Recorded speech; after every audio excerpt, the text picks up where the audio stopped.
নমস্কার বন্ধুরা, আজকে পার্শ্ব শিক্ষকদের পে স্কেল সংক্রান্ত মামলার হিয়ারিং ছিল মাননীয় বিচারপতি বিশ্বজিৎ বসুর এজলাসে। এই দিন মামলাটি ওঠে এবং মামলার শুরুতেই রাজ্যের তরফ থেকে যিনি আইনজীবী ছিলেন তিনি জানান তার যে রিজয়েন্ডার দেওয়ার কথা ছিল সেটি তিনি এখনো কমপ্লিট করেছেন, কিন্তু এখনো ফাইলটি জমা করতে পারেননি। এর সঙ্গে সঙ্গেই পার্শ্ব শিক্ষকদের যিনি আইনজীবী ছিলেন তিনি ওখানে বেশ হন্তদন্ত হয়ে আসেন এবং তিনি বলেন তাদের দলের বেশিরভাগই ডিভিশন বেঞ্চে রিক্রুটমেন্ট যে স্ক্যাম ম্যাটার নিয়ে ব্যস্ত আছে, তাও তিনি দ্রুত এসছেন। পার্শ্ব শিক্ষকদের বিষয়টি অত্যন্ত গুরুত্বপূর্ণ বলে রাজ্যের তরফ থেকে আইনজীবী জানান যে তার রিজয়েন্ডারটি সম্পূর্ণ হয়ে গেছে, প্রিপেয়ার হয়ে গেছে, কিন্তু তিনি ফাইলটি করতে পারেননি মাত্র। তো তখন প্যারা টিচারদের তরফ থেকে যিনি আইনজীবী ছিলেন তিনি বেশ আপত্তি জানান, বলেন যে ইউনিয়ন অফ ইন্ডিয়া এফিডেভিট দিয়ে একটি নির্দিষ্ট স্ট্যান্ড নিয়েছে। তারা জানিয়েছে সারা দেশে যে স্যালারি দেওয়া হচ্ছে সেটি রেসপেক্টিভ স্টেটগুলো দিচ্ছে।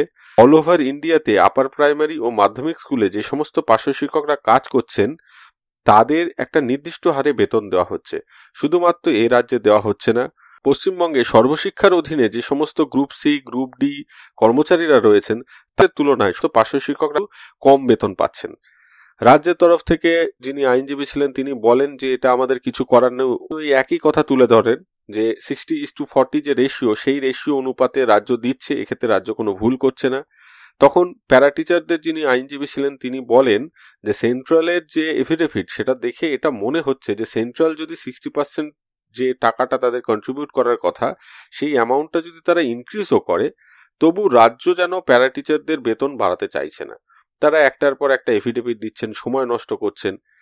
এরপর রাজ্যের আইনজীবী এর উত্তরে বলেন, মাননীয় বিচারপতির কাছে অনুরোধ করেন আমাকে আর সপ্তাহখানেক সময় দেওয়া হোক, আমি রিজয়েন্ডার ফাইল করে সমস্ত পার্টিদের সার্ভ করে দেব। আমরাও চাইছি দ্রুত এই মামলাটি একটি সিদ্ধান্তের দিকে আসুক।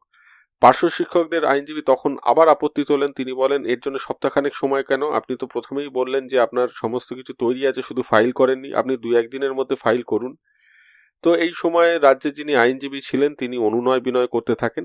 শেষ পর্যন্ত মাননীয় বিচারপতি সপ্তাহখানেক সময় দেন।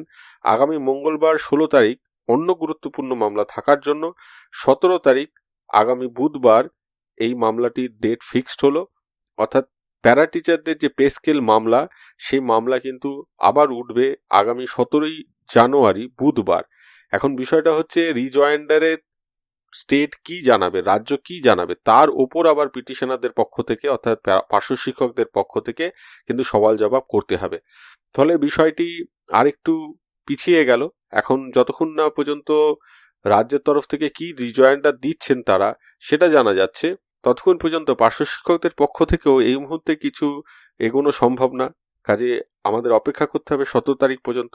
দেখা যাক 17 তারিখ কি হয়। যে আপডেট আসবে আমি আপনাদের সাথে শেয়ার করব। সকলেই আমার এই চ্যানেলটির পাশে থাকবেন, ভালো থাকবেন, সুস্থ থাকবেন। ধন্যবাদ।